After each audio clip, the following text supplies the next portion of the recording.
Welcome back to the podcast, guys. Episode 54, season 2. Happy New Year again.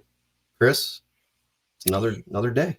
It's a new year, another podcast. Yeah. Did you realize that I'm a carnivore? Yeah, I guess you are a meat eater, huh? I'm a meat eater, man. I started a carnivore diet and Your about freezer's empty though.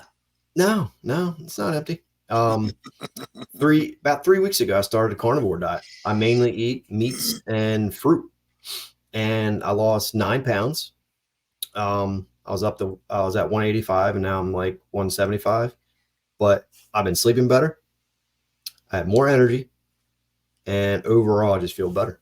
I Eating steak in the eliminated, morning? huh? You eating steak in So the morning? no, so mainly like in the morning, I'll eat eggs and like an avocado, and then I'll eat like a banana in the morning too, maybe a little bit of pineapple, and then lunch it's either beef, deer meat, or some kind of chicken, and maybe like blueberries. Dinner it's either again fish, chicken, or beef or venison, and then maybe like some fruit and stuff like that. But I feel so much better. So Huh. yeah, that's pretty cool. I like it. I'm feeling under the weather. Are you? I know you're a little sick. Got everybody at work sick. My daughter's sick. Yeah, that I time think of she year. I think she gave me the sniffle. hmm So If anybody's whoever's listening, if the audio sounds a little bit off today, it's because I got a different microphone. I couldn't get my old one or my newer one to work, so I apologize for that in advance if the playback is a little different than what you're used to seeing. But anyway, it's a new year, and things are heating up here with consulting, and it's cutting season, and there's a lot of people wanting to start cutting. They're not sure what to do, the purposes behind it, when and how. And we're going to we made a list before this started to make sure that we kind of covered all the bases, right? yeah, I mean, you threw out a fleece there Yeah. a week or two ago and told people to hmm please comment and tell us what they want Yeah. to hear, Yeah. and And I'll uh, be and we making got video. some. We got some Yeah. comments. Yeah. I'll be making some videos on it as well, but we wanted to cover it on a podcast as well. And then probably in the next couple of weeks, guys, we will be discussing frost eating because we were debating on whether to do that today, but we decided against that because just a little smidge bit too early yet. I think we agreed on. So, Yeah, for sure. um, let's start it out with talking. We'll just go down the list here about low versus high hinge cuts, and we'll talk about kind of the differences. Yeah, pros and cons. Pros and cons, differences between them, some of the disasters that can happen with hinge cutting, and a lot of my experiences from cutting on clients' properties. So, I guess let's talk about Chris. Let's talk about low hinge cuts first. The reason why somebody should hinge cut, whether I guess let's talk about food wise first. Food was okay. So if you're on a property and you have the right timber, obviously you're not going to be hinge cutting giant, giant trees. Yeah, Um, not marketable timber. no, you're not going to be hinge cutting that. You're going to be hinge cutting, the un, I mean, the less Low, desirables low desirable. Yeah. that are not marketable. They're high quality food, but they're not really a marketable species. Yeah. And some of the best ones that we like to do, we agreed on that is maples. Maple for sure. Those maples regenerate really well from the stump there, and you'll get the shoots, coming out the top. Right. So let's talk about food wise on hinge cutting. Maples or hickories. You can even hinge cut some small oaks and things, but let's discuss food for that. So what happens when you hinge cut a tree low? I'd say waist high. So yeah, you dump a tree over on its side, leave a little bit so that it'll live. Make sure you have enough canopy light coming down, so that it'll regenerate. And what you're going to have is you're going to be providing all the browse from all the limb tips, all that fresh growth, and they will browse on that. And then, like you said, all those suckers that are going to hmm grow up towards the sun, they're going to be great food. You have to have the tree cut low enough, obviously, so when it comes down, and it falls over, it has to be within reach of the deer, obviously. So Hmm. you got to cut it pretty, waist high or lower, and get that thing tipped over, get it down where they can reach. And Hmm. then, of course, if you do that, around, you know, end of January into February, that's when the maples are really starting to force their juices up from below. That's when everybody's tapping trees and trying to get maple syrup. Yeah, So March time frame. yeah, so when you cut a tree, anyhow, it's going to the natural survival instinct is to flush all its force upward, Hmm. and put All its put nutrients. put all its nutrients up above the ground. Hmm. you know when you put it under stress, it tries to put out all its nutrients up, so you're going to have all those great stump sprouts and things growing off of it. And boy, Unless when you're it'll under stress, you fold. oh you quitter. Anyhow, you're going to have all that high nutrition above ground, and you've actually forced a tree to do that. Hmm. But the key is, like we said, there has to be sun above beating down on it to get it to make sure that it's going to survive. Yeah. So, like, I wouldn't say I'm 100% for hinge cutting, and I'm not 100% against it. I think it does work if you have the right species and it makes sense. But the whole thing is like you can't go into a section of timber and have giant canopy trees and then all of a sudden just hinge cut these small trees because they're going to die. They're not going to live because they're not getting sunlight. So the key to it would be to have an area that makes sense, to cut the bigger trees first, flush cut them, drop them, open the canopy up, and then you can hinge cut the smaller trees such as maples or hickory, cherry, elm, something like that. They hinge cut really well. My favorite would probably be maples. Silver maples don't really hinge cut really well. We tried that as an experiment at the old farm, and they just don't hinge cut very well. But red maples and stuff, man, they really hinge cut well. And if you get enough sunlight to it, man, they just create so much shoots coming out, and they chase that sun, and it's fresh food for deer. Um, but the key to that again is sunlight. And typically what I found, I'm 5'9", so right around waist high is where I'll hinge cut a tree. Um, it seems to be the perfect height. Now, You're one five of seven. the huh, You're five what seven. I'm 5'9". 5'7s. No, I'm 5'9". With your high heel boots on. Yeah. What are you, 5'2", 5'1"? If I'm lucky. Yeah. Um, one of the fails with this is with hinge cutting is one, you don't have enough sunlight. So guys will do it and they just die, and you lose the purpose of the whole hinge cut is for it to stay alive. So it's got to have sunlight. But the number two thing with this is hinge cutting can create a disaster because in 4 5 years, 6 years, all them shoots shoot up and it creates a jungle. So again, with anything in the habitat world, it requires maintenance. So you need to evaluate these areas that you hinge cut because it can become too thick and the deer can't move through it because everything regrew, or those shoots that come out the top of the log chasing the sun, they go up, get leaves on them, and then they shade out everything else below it.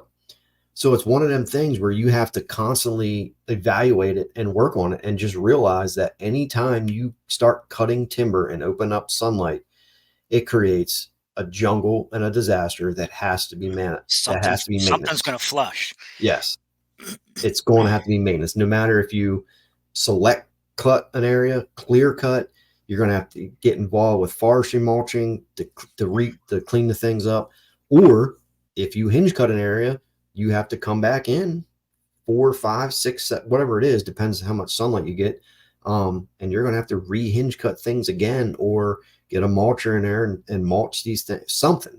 Clean it Um, up. but it's got to be maintained. Otherwise, again, it just gets too thick and it becomes a disaster. Don't you agree? Yeah, I would say there's going to be some maintenance involved with that. 100%. You start laying stuff down and Hmm. it starts growing up, and you get like you said, the jungle effect. Hmm. You're just kind of depleting your sunlight. Yeah. So it's just one of them things. Whoever's doing it, have a reason, have a purpose, have a good area for it that makes sense, and realize that you are going to create extra work for yourself in the long run. It's going to benefit you for deer. Usually, I mean, when I just did it at the old farm or my new farm, I saw regeneration the first summer. We did it in, I think, February. We hinge cut a bunch of areas, and then we saw sprouts that summer. But the following year, it really took off, and the deer were in there bedding, and they had so much food. I'm wondering. I just thought of this. What are you wondering? I'm wondering if any of these consultants out there, if they have a number, a magic number, like, hey, if you got 30 acres or less, don't worry about hinge cutting or making bedding areas, stuff like that. Mm-hmm. I wonder if there's a magic number out there. Just curious. That's just something I thought. I was Yeah, thinking I of. don't know. I You don't know, think so because I don't look at it that way. I looked at sometimes I go to a property and it doesn't make sense. Like, right, or right. they just don't have the right timber to do it. Like you Well, and can't do that it. that takes us into another avenue we was going to talk about. Like, um, we were talking about hinging both directions and making a travel corridor an easy path of no resistance for an animal to Hmm. walk down through. Right. You're going to hinge or lay trees over both ways. Now, you know, like you're saying, it might make sense, it might not. Depends on how much property there is, or And if you have the right timber, yeah, you got to have the right timber to be able to do stuff like that. Um, and I mean, usually you'll see like in heavily over canopied trees and forests and stuff, you don't have much of the undergrowth because it's all shaded out. So you'll get like, some elm growing up or something and they're real skinny. But even then, hinge cutting those doesn't work because they're just going to die. Now, mm, if you don't really care about the food value part of it and you're just making like a travel corridor, who cares if cut cut it yeah, who cares? cut it But off. food wise, you got to have that. You got to cut the bigger trees first and then focus on the littler trees. But yeah, why don't we talk about the travel corridors a little bit? Mm-hmm. Because we made one at the old farm, and man, they hammered it. That was pretty neat. I mean, that was something that you could tell right away worked. I mean, Yep, yeah, we instant did. instant gratification, I guess. Yeah, I mean it's a path of least resistance. I mean, just like taking a mulcher in and mulching a path, or taking a brush hog through some briars and cutting a swath through them or something. Mhm. It's instant gratification when you do something like this. Yeah. But don't eliminate all your underbrows. I No, mean, yeah, yeah. obviously, but Mhm. for the Yeah, listeners, yeah. We made a couple trails at the old farm. I made them at the new farm, and it was something we did, in the past too. But um, I really, really took effect to it maybe 3, 4 years ago, and it's very powerful. But you're just basically taking an area that you want the deer to funnel through, and you can just hinge cut the trees out to the side and make a 2 or 3 foot wide path. I don't think you want to do every one because the deer will kind of feel trapped. So you have to, maybe do one here, a couple feet ahead of you, do one, couple feet, do one. That way they have escape pass or whatever, so they don't feel confined. Now does might not care; they'll probably use it no matter what. But the bucks, they might get a little shaded, little shady. But like that goes back to when we talked about clearing land and putting the big brush piles up against the sides of things. That kind of you're enclosing the area off and they feel trapped. So yeah. you don't want them to get into an area and they feel trapped. They want to be able to escape. No, and that's a whole nother avenue too we can talk about is if they're hinging for what's the word? Well, it just lost. Block an area off. Yeah, blocking an area off. What a it's just Hi, gone. Boom, you're gone, losing it. gone, Chris is losing it, guys. gone. What do you plant Egyptian wheat for? A screen. Screening. Yeah, that's the word I was looking for. Holy Screening. smokes. High hinge cuts. Yeah, high hinge cuts. That's where I was headed with that. You could use them for blocking areas off, Hmm. or for approach routes and Hmm. things. You Yeah. know, if you cut them off high enough and lay them over, you can sneak in behind that. You know, uh, another instance for a high cut might be if you want the deer to crawl in there and bed. Uh, you know, if you do some still hunting, a lot of times you'll jump up a deer and it'll be out in the middle of a brush pile or something. Hmm. It'll come tearing out of there, or like how about when you've shot a deer and you're looking for it and it's dead laying in a brush pile. Hmm. They like to go for those places. Yeah, that's a huge controversial topic, whether high hinge cut, low hinge cut. But I think both of them, I think both have a place, Yeah, and there's there's no absolutes. for You know, sure, for I sure. think Yeah, both have a everything has a reason. I mean, yes. and you have to weigh the pros and cons to it too. I Hmm. mean, if it's going to Yeah, work for you, if you don't think, yeah. Some guys say absolutely not. Don't well, never high it's hinge dangerous. cut. It's dangerous too. Well, it Who is. wants Yeah, to hold a saw up? right. Yeah, it But is dangerous, but everything has a has a place for it. I for guess sure, basically. I for don't think sure. there's any real wrong way um, to unless you just get crazy with it and you create like a bear, start blocking stuff off, then it's not good. Deer won't use it, but you got to have to have a balance with it, whether it's you know not too thick, but you know what I mean, not too thick. If it's too thick, then they're just not going to use it, and you just created a mess, and you're going to have to get in there and clean it up a little bit. But it all has a place for it. Well, I look at it this way too. I mean, yeah, you think you're creating bedding, and you may have, but how often? How is it going to benefit you in the long run? I guess is what I'm saying. Are they going to use it that much that it's going to be that appreciable to you? Maybe, maybe not. Hmm. I mean, you may have gone through all that work, and like you said, you may have just made a big mess. Hmm. If they're not using it or whatever, you may have put it in the wrong spot. There's a place for Yeah, everything. I think the smaller property, as long as it has the right timber, I think hinge cutting can work. But if you take a giant property, 100 acres or something, all of a sudden you just hinge cut a little eighth acre spot, is it going to get used? Probably not, man. It Like, might, but right. I mean, I think hinge cutting can be added to a program. yeah, I it's don't just think it another should be tool. I don't think it should be at the base of something. I think you're better off actually cutting the timber, the bigger timber and things. But again, I guess it all is based, what type of trees you actually have. I'm gonna guess. I'm gonna guess when someone contacts you and wants you to come out and look at a piece of property, they want two things. They want to know about food plots and how they can keep deer on their property by cutting Hmm. trees. Hmm. They want bedding and food plots. I'm Hmm. guessing. I'm Yeah. probably 99% right on that. Well, I talked to a nice guy today on the phone I was telling you about from Ohio. And that was one of the things we talked about was he's getting all his deer at nighttime. And we talked about some things, that could be going on, but I'm going out there now. So I booked him up. But one of the things he asked was food plots and bedding. Yep. That's Everybody everybody wants it. everybody wants the deer on their property. Right. Now, And I don't know I don't we, know that I would want that personally, unless mhm, I had such a big track that where you that can I still get that you around. can yeah, that you can get in and out of there and not be detected and Right. not bump them.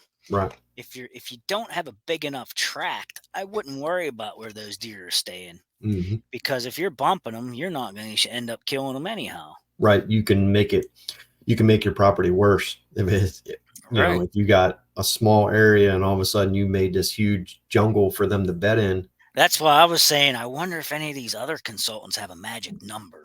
Hmm. How many acres do you need before you make a bedding area? Right. You know, Yeah. I I think wonder. there's like when I look at it, there's a lot of factors. Like how big it is. Um, how can the person get around the property? It has to be, yeah, you have to know Yeah. the shape too. The shape Right. would be important. How it's laid out. I mean, some Yeah, areas just lay out perfectly to where you could do that stuff. right. Some areas do not, and you have to kind of change a little, I guess, tactics or whatever. And sometimes they don't want to hear it because, sometimes a client has it in their mindset that they got to have this bedding or something. And sometimes you're better off just kind of not focusing on that, maybe focus on like food a little bit more.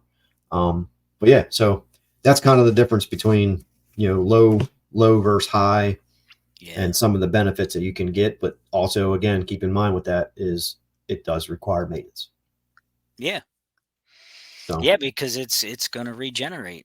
you get that So, regeneration effect, and it makes a jungle, and you'll have George of the Jungle in there. jeez. Well, moving on.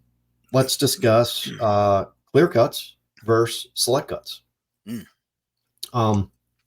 I'm still in contact with several guys, but I have one guy that I visited on, I think it was like 4 years ago, and he literally sends me pictures and talks about how much his property changed from having a select cut. Okay. And when I visited, it was like 80 some acres. It was in PA, central PA somewhere, but it had some ag around. But he had this one piece of, it was like maybe 20 acres off to the side. And I told him it was a desert in there. Like we walked in there, zero food. You saw the pictures like when I was there, because it had like snow. It was snow on the ground and stuff, and there was zero food, not a single piece of browse in that joint. Well, Right. I said, made him a map or whatever, and I said, this piece needs to be select cut. You don't want to clear cut it because it was up against a road.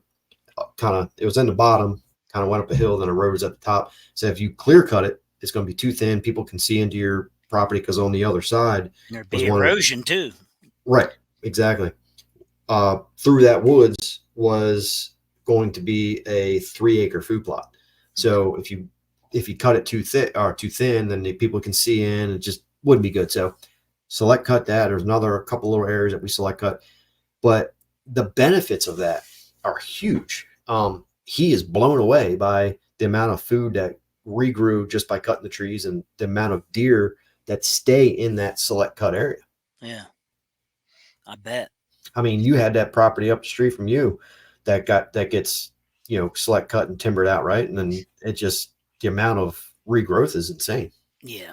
Yeah, it's insane, all right. I mean, it's literally you can't get through it except for the buggy trails. Mm-hmm. The briar, between the briars and all the birch that came back. Mm-hmm. I can't believe the birch. And what do you do with those things? I mean, Cut them. especially as thick as they come in. Mm-hmm. You can It's brush them, ridiculous. brush hog them. I mean, it would. The thing is, though, that property, they're not worried about that.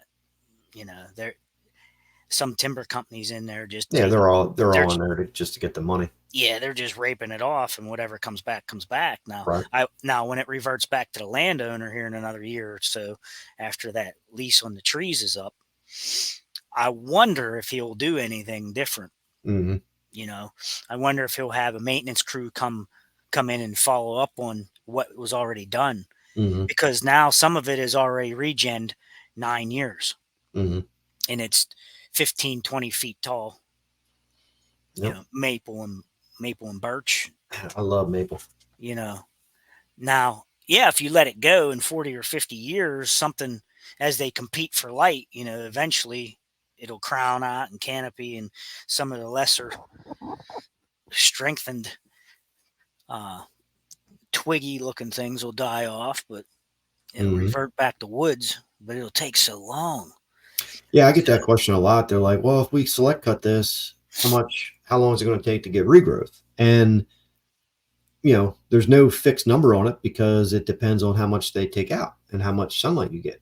Yeah. But I think in general, the first year you might see something, but usually it's going to take 3 to 5 years, I think, to really start seeing effect of that.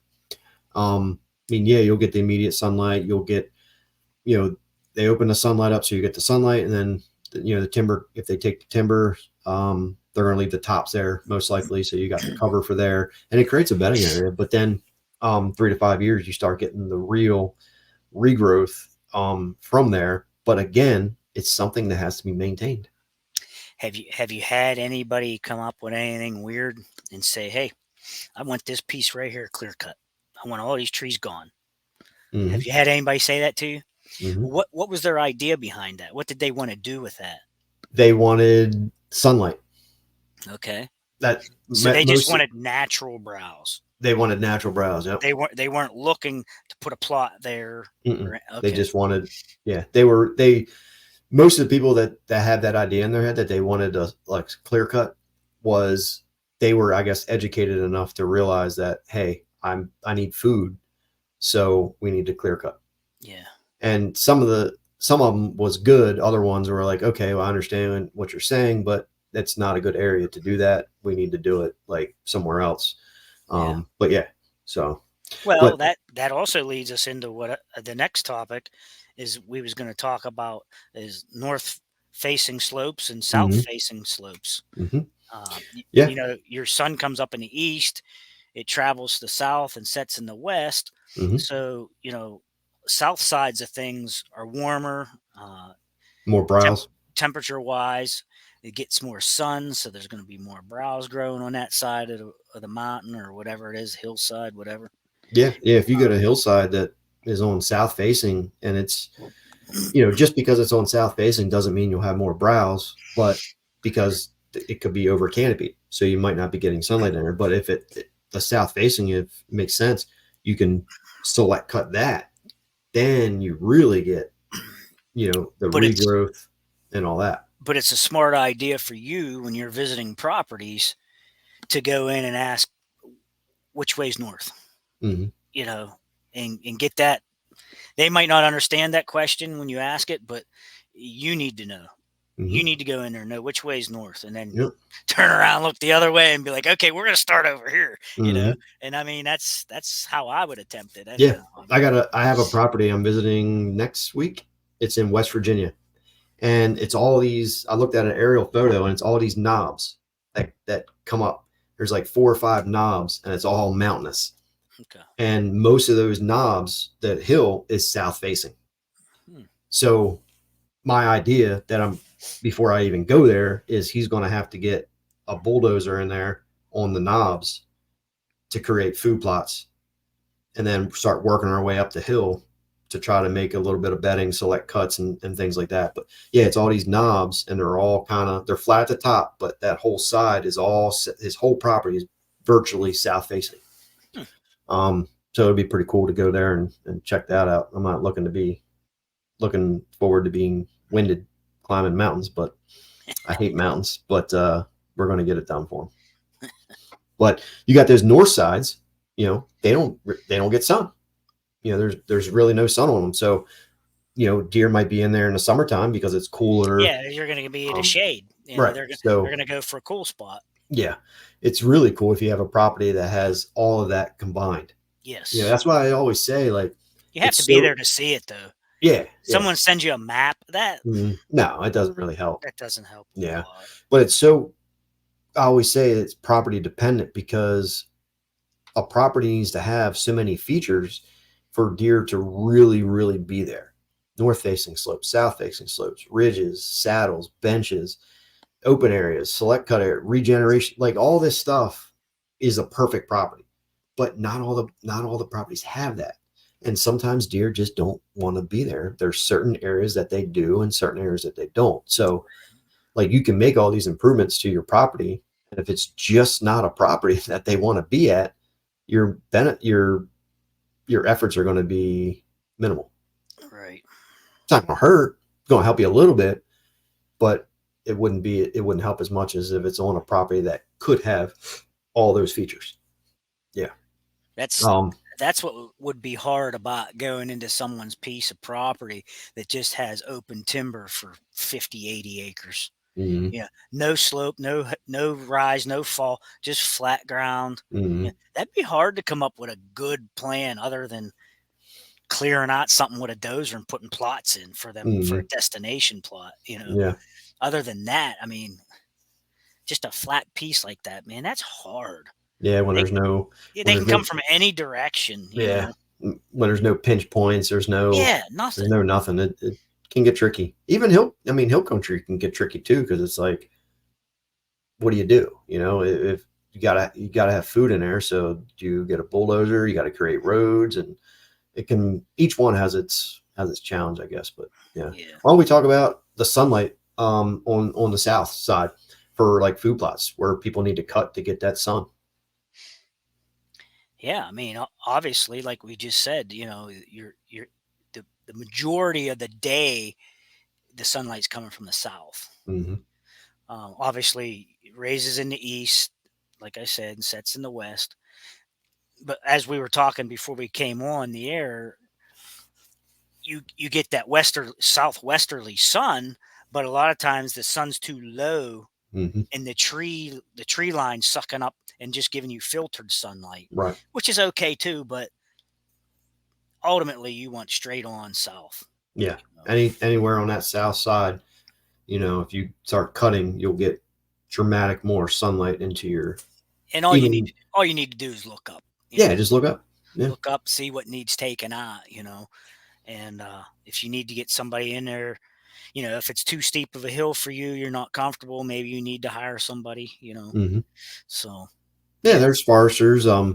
Like, I mean, the one guy we cut, or that one example I gave earlier, like the 3 4 years ago, I went to, he got a forester, and he was actually able to find one that was quote unquote wildlife friendly. So he understood what he was trying to do. So he was able to work with him, and not like rob him blind of all his timber.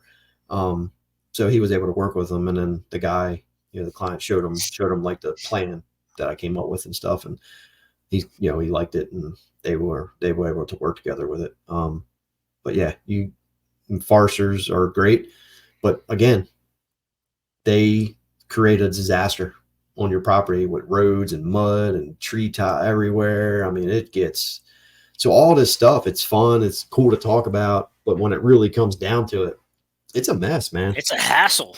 It is. It's a mess. Yeah, Everybody yeah. wants to do it, but it's a Like you lot said, involved. especially if you hire somebody because they're just looking to make a buck and get. You're Yes, stuck with it for the rest of you're your stuck. life. Yes, you're So stuck with the you need to be careful, do your homework, get talk to them. references, whatever, and Hmm. see what they've done and how they do it. And, you know, Yeah, yeah, most of them don't give a crap about your no, land or you because no, they're just there for the money, and they will destroy your place with roads and mud and just hmm absolutely annihilate it. So if yeah, and you thought you had a plan going into this. Well, now you're gonna have to clean up. yes, Uh, yeah, and the skidder trails might actually be what the deer are running hmm, because it's so wide open, from them dragging in and out. Now, you was figuring on having an entrance and exit over here, but now they just made this gigunda drag, trail. And actually, that's what happens down here below my place. From when it was timbered years ago, hmm, the deer run the old skidder trails. hmm, yeah, So yeah, I mean, yeah. Like if you, like I said, you find somebody to work with you, you can say, hey, can we kind of put the road over here, or you can come in here and cut, but please build me a road back that way, or build yeah, me a road. They'll work with, some of them will work with you if you try to explain to them what you're trying to do. yeah. Well, and you need to have a plan and make sure they understand, and they got to be on Right. board for Yeah. sure. Yeah. If you Because just, if not, it's just mayhem. yes, if you don't have an idea of what you want and you literally just call in to a timber company, they come out, evaluate it. Sure. Yeah. We can help you out. And you don't give them any idea, it's balls to the wall and they're going to destroy your property. we, we this guy next to me had some kids come in. I hate to say it, but they were Amish. Hmm. Not that that means anything, but a couple of Amish kids came in here, and they had so many widow makers hung up trees and Right. hung up in other trees, and, Yeah. and and oh my gosh, it Yeah. was It's a dangerous. mess. Yeah. Scary. It's a lot involved. I mean, you start And then getting into this stuff and it's one thing after another with and it. then And it's, the litter they left behind. yeah. I You know, mean, what's funny is, Old I gas went, cans and yeah, I created a video the other day on public land, and the way I go to it, I have to go down this long road. It's about 10 miles, and there's not much around, but there's property, woods on both sides. Well, the past couple of years, I've noticed that the trees were marked with ribbons, and some of them were painted. I'm like, okay, they're getting ready to. They got a timber company in there. They're getting ready to cut. Well, when I went back there a couple weeks ago, they finally cut it, and dude, it looked like a bomb went off. I mean, it was annihilated, and I was like, I feel bad for the owners that if they want to clean this up, if they're because I know they deer hunt it. I've seen guys there before, but it literally looked like a bomb went off. So they absolutely destroyed the property with timbering it, and it's a mess. So keep that in mind. now the only thing good about it Mm-hmm. in my favor is where I what I call the mountain where I buck hunt at. That was timbered 40, 50, 60 years ago probably. Mm-hmm. And those roads, some of that stuff is starting to grow back in. And so what that does is shows you exactly what they are and aren't using. Mm-hmm. So that's pretty neat. It's kind of a little tip for you. You know, when it starts to grow back in like that and it starts getting thick again, the stuff that those roads and stuff that they were traveling, when it grows in real tight, and if there's still openings there, you know they're still using it. Mm-hmm. If it grows up solid, you don't have to worry about hunting there. Yeah, you know, yeah, definitely. I mean, we should do a podcast sometime about reading sign Yeah, we can do that. signs to look for in the woods. Write it down right now. Yeah, what to look for when we're scotting and things. Got it. Okay. All right, guys. I think that covered all of our list here on low versus high hinge cuts, south facing slopes, south facing cuttings for getting more sunlight, regeneration, food plots for the sun, travel corridors, Maintain them. and some of the trees that are good to hinge cut. Yep. So hopefully that helps you out, and drop us a comment, and appreciate your view and your download and your listen. Yep. Let us know what you want to hear about next. Yep. Thanks, guys. See you guys.